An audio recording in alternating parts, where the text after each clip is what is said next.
Hello साथियों, नमस्कार। Welcome to my YouTube channel UPSC courage 23। साथियों, पिछले वीडियो में हमने कुछ क्वेश्चंस देखे थे। जैसे 13वीं शताब्दी के अंत में पांड्य देश की यात्रा पर कौन सा यूरोपीय व्यक्ति आया था? तो उसका उत्तर था मार्को पोलो। मार्को पोलो कहाँ का यात्री था? तो इटली का, जो कि यूरोप महादेश के अंतर्गत आता है। वर्तमान में इटली की राजधानी रोम है और ये टाइबर नदी के किनारे स्थित है। उसी का सीरीज का अगला क्वेश्चन नंबर 1 देखते हैं। प्रश्न संख्या 1, भारतीय पुरातत्व शास्त्र का पितामह किसे कहा जाता है? तो सर अलेक्जेंडर कनिंघम को। सर अलेक्जेंडर कनिंघम को भारतीय पुरातत्व शास्त्र का पितामह कहा जाता है। प्रश्न संख्या 2, किस अभिलेख से वैदिक देवता मित्र, वरुण, इंद्र और नासत्य अश्वनी कुमार के नाम मिलते हैं? उत्तर होगा बोगाजकोई। 1400 ईसा पूर्व में लिखा गया था, जो कि एशिया माइनर यानी मध्य एशिया से प्राप्त हुआ है। यह अभिलेख 1400 ईसा पूर्व का है।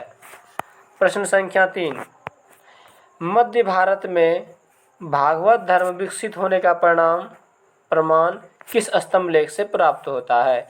मध्य भारत में भागवत धर्म विकसित होने का प्रमाण वैश्यनगर विदिशा गरुड़ स्तंभ लेख से मिलता है या प्राप्त होता है। प्रश्न संख्या 4, वैश्यनगर विदिशा गरुड़ स्तंभ लेख किससे संबंधित है? इसका उत्तर होगा यवन राजदूत होलियोडोरस से। वैश्यनगर विदिशा गरुड़ स्तंभ लेख किससे संबंधित है? यवन राजदूत होलियोडोरस से। प्रश्न संख्या 5, सर्वप्रथम भारतवर्ष का जिक्र किस अभिलेख में हुआ है? उत्तर होगा हाथी गुम्फा अभिलेख। हाथी गुम्फा अभिलेख किससे संबंधित है? तो कलिंग नरेश खारवल से। कलिंग, जो कि वर्तमान में उड़ीसा राज्य के अंतर्गत है।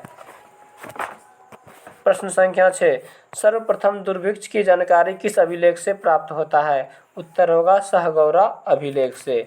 सहगौरा अभिलेख सर्वप्रथम दुर्भिक्ष की जानकारी सहगौरा अभिलेख से प्राप्त होता है। प्रश्न संख्या 7, संकट काल में उपयोग हेतु खाद्यान्न सुरक्षित रखने का उल्लेख किस अभिलेख में मिलता है? तो इसका उत्तर होगा सहगौरा अभिलेख में। संकट काल में उपयोग हेतु खाद्यान्न सुरक्षित रखने का उल्लेख जो है किस अभिलेख में मिलता है? तो सहगौरा अभिलेख में। प्रश्न संख्या 8, सर्वप्रथम भारत पर होने वाले हून आक्रमण की जानकारी किस अभिलेख से प्राप्त होती है? सर्वप्रथम भारत पर होने वाले हून आक्रमण की जानकारी किस अभिलेख से प्राप्त होती है? तो भित्री स्तंभ लेख, भित्री या जूनागढ़ स्तंभ लेख। भित्री या जूनागढ़ स्तंभ लेख किस शासक से संबंधित है? तो स्कंद गुप्त से संबंधित है। प्रश्न संख्या 9, सती प्रथा का पहला लिखित साक्ष्य किस स्तंभ लेख से प्राप्त होता है? तो उत्तर होगा एरन अभिलेख से। एरन अभिलेख में सती प्रथा का प्रथम लिखित साक्ष्य मिलता है। एरन अभिलेख किस शासक से संबंधित है? तो भानुगुप्त से संबंधित है। एरन अभिलेख का संबंध किससे है? भानुगुप्त से संबंधित है। प्रश्न संख्या 10, एरन अभिलेख किस शासक से संबंधित है? तो भानुगुप्त, जो कि गुप्त वंश का शासक था। प्रश्न संख्या 11, किस शासक का पूरा इतिहास उनके अभिलेखों के आधार पर लिखा गया है? सातवाहन शासक। सातवाहन शासक का पूरा इतिहास उनके अभिलेखों के आधार पर लिखा गया है। सातवाहन वंश का संस्थापक कौन था? सिमुक था। और सातवाहन वंश का सबसे प्रतापी राजा गौतमीपुत्र सातकर्णी था। और सातवाहन फेमस थे क्योंकि इन्होंने शीशे के सिक्कों को चलाया था।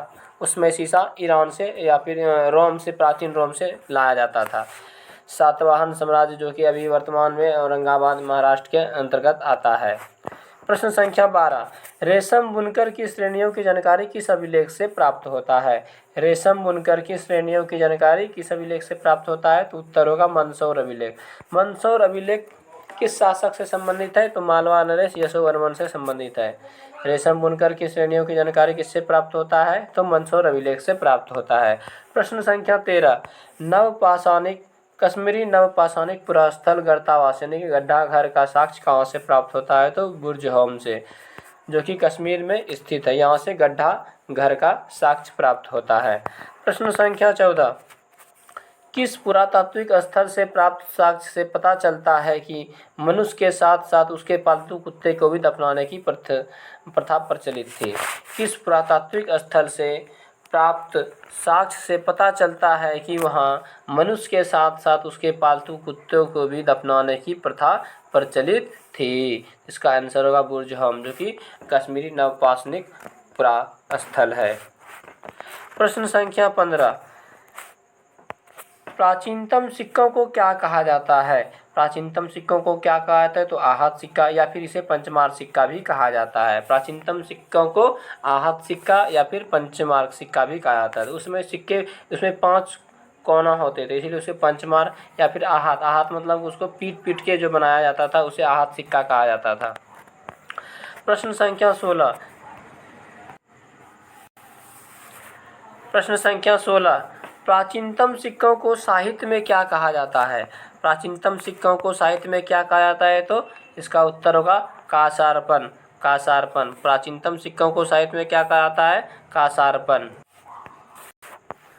प्रश्न संख्या 17, प्रश्न संख्या 17, सर्वप्रथम सिक्कों पर लेख लिखने का कार्य किसने किया था?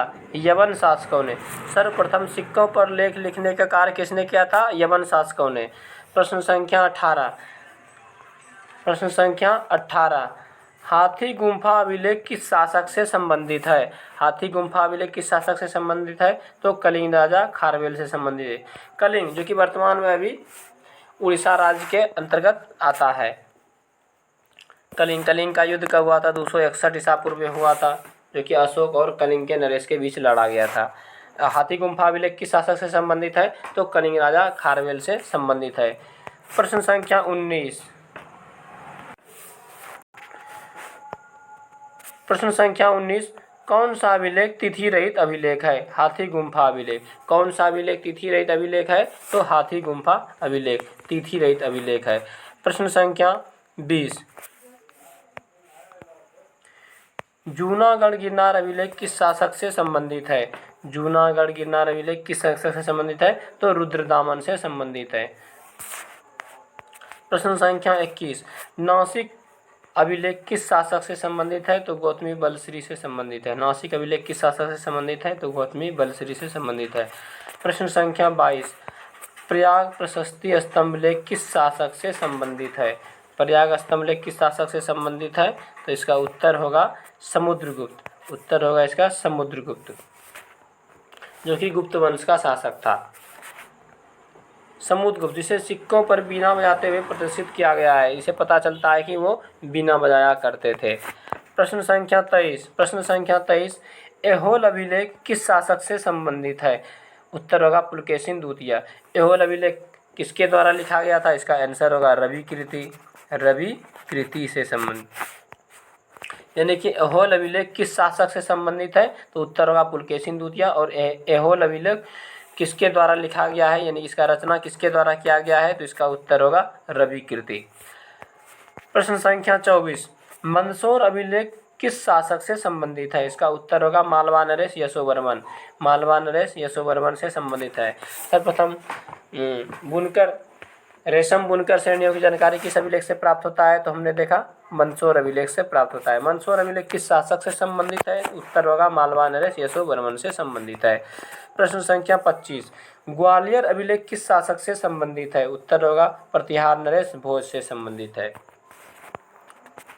प्रश्न संख्या 26, भीतरी एवं जूनागढ़ अभिलेख किस शासक से संबंधित है? इसका होगा स्कंदगुप्त होगा। भीतरी एवं जूनागढ़ अभिलेख किस शासक से संबंधित है? तो इसका उत्तर होगा स्कंदगुप्त, जो कि गुप्त वंश का शासक था। सर्वप्रथम भारत पर होने वाले हून आक्रमण का जानकारी भी हमें भीतरी स्तंभ लेख से ही प्राप्त होता है। प्रश्न संख्या 27, देवपाड़ा अभिलेख किस शासक से संबंधित है? उत्तर होगा बंगाल शासक विजयसेन से संबंधित है। देवपाड़ा अभिलेख किस शासक से संबंधित है? तो बंगाल का शासक विजयसेन से संबंधित है। ये सेन वंश के शासक थे। प्रश्न संख्या 28, अभिलेखों का अध्ययन क्या कहलाता है? तो इपिग्राफी। अभिलेखों का अध्ययन क्या कहलाता है? इपिग्राफी कहलाता है। अभिलेखों का अध्ययन इपिग्राफी कहलाता है। प्रश्न संख्या 29, बीना बजाते हुए मुद्रा वाले सिक्कों से किस शासक का संगीत प्रेमी होने का प्रमाण मिलता है? उत्तर होगा समुद्रगुप्त, जो गुप्त वंश का शासक था। ये सिक्कों पर बीना, मतलब कि ये बीना बजाते थे, जिसका कि सिक्कों पर एक मतलब चित्र प्रदर्शित किया गया, जिससे पता चलता है कि समुद्रगुप्त बीना बजाया करते थे। प्रश्न संख्या 30, भारत में रोमन सिक्के कहाँ से प्राप्त हुए थे? भारत में रोमन सिक्के कहाँ से? अरिकमेडु, जो कि पुदुचेरी के निकट स्थित है। पुदुचेरी जो कि भारत में पुदुचेरी के निकट अरिकामेडु एक स्थान है, वहीं से भारत में रोमन के सिक्के प्राप्त हुए थे।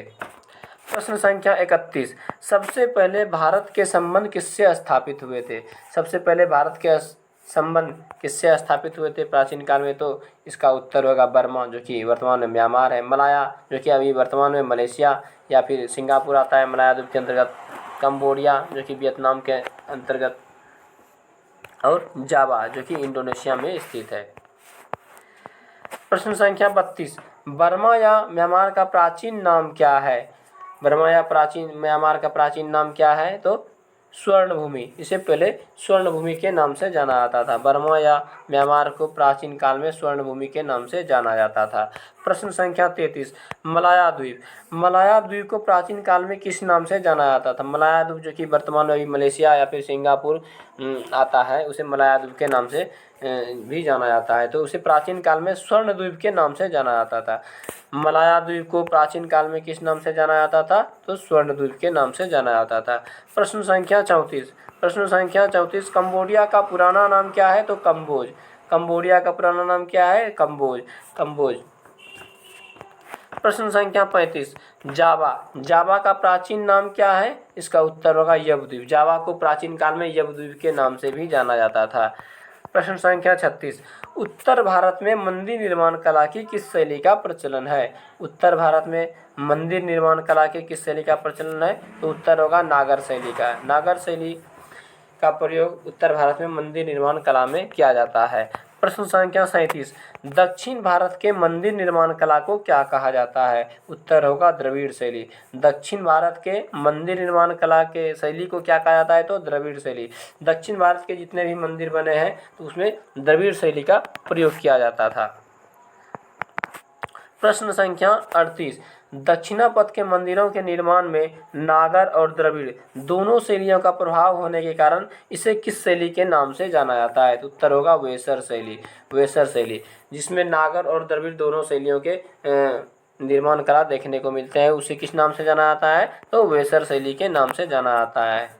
प्रश्न संख्या 39, प्रश्न संख्या 39, मध्य भारत में मंदिर निर्माण कला शैली को क्या कहा जाता है? या फिर मध्य भारत में जितने भी मंदिर के निर्माण किया गया है तो उस शैली को क्या कहा जाता है? तो उसका उत्तर होगा वेसर शैली, जिसमें नागर शैली और द्रविड़ शैली दोनों शैली का मिश्रण है, उसे क्या कहा जाता है? तो वेसर शैली के नाम से जाना जाता है। प्रश्न संख्या 40, पंचायतन शब्द किससे संबंधित है? शब्द पंचायतन किससे संबंधित है? तो उसका उत्तर होगा मंदिर रचना शैली से। मंदिर रचना शैली में पंचायतन शब्द का प्रयोग आता है। प्रश्न संख्या 41, जब मुख्य मंदिर 4 सहायक मंदिर से घिरा होता है तो इस किस शैली के नाम से जाना जाता है? जब मुख्य मंदिर को 4 सहायक मंदिरों से घिरा होता है तो इस शैली को किस नाम से जाना जाता है? तो उसका होगा पंचायतन शैली। विशेषकर हिंदू धर्म के जो भी मंदिर बनाए जाते थे तो उसमें मुख्य मंदिर को 4 सहायक मंदिरों से घिरा हुआ करता था, तो इस शैली को क्या नाम दिया जाता था? पंचायतन शैली के नाम से जाना जाता था। पंचायतन शैली, जिसमें एक मुख्य मंदिर को 4 सहायक मंदिर से घिरा हुआ होता था। कुछ पंचायतन मंदिर देख लेते हैं, जैसे कि कंदरिया महादेव मंदिर कहाँ स्थित है? तो ये मध्य प्रदेश में स्थित है। कंदरिया महादेव मंदिर कहाँ स्थित है? तो ये मध्य प्रदेश में स्थित है, जो कि खजुराहो में। ब्रह्मेश्वर मंदिर ये कहाँ स्थित है? तो ये भुवनेश्वर यानी कि उड़ीसा में स्थित है। उड़ीसा का राजधानी कहाँ है? तो भुवनेश्वर है। मध्य प्रदेश का राजधानी तो आप लोग जानते हैं भोपाल है। उसी प्रकार लक्ष्मण मंदिर ये भी खजुराहो मध्य प्रदेश में स्थित है। लिंगराज मंदिर ये भी भुवनेश्वर उड़ीसा में स्थित है। दशावतार मंदिर कहाँ है?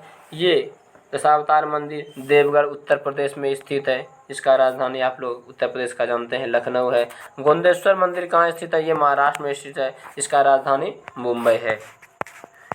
प्रश्न संख्या 42, कंदरिया महादेव मंदिर कहाँ स्थित है? तो खजुराहो मध्य प्रदेश में स्थित है।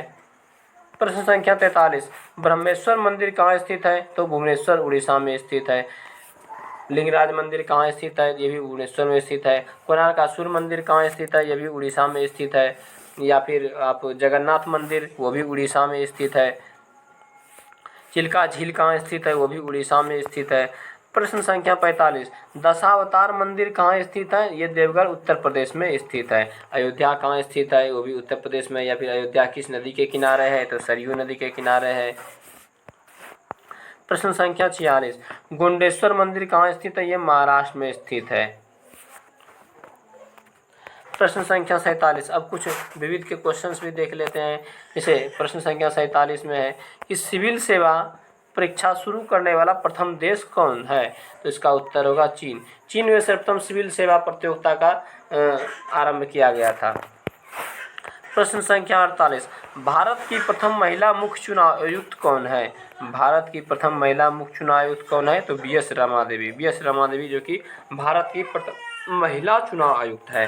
प्रश्न संख्या 49,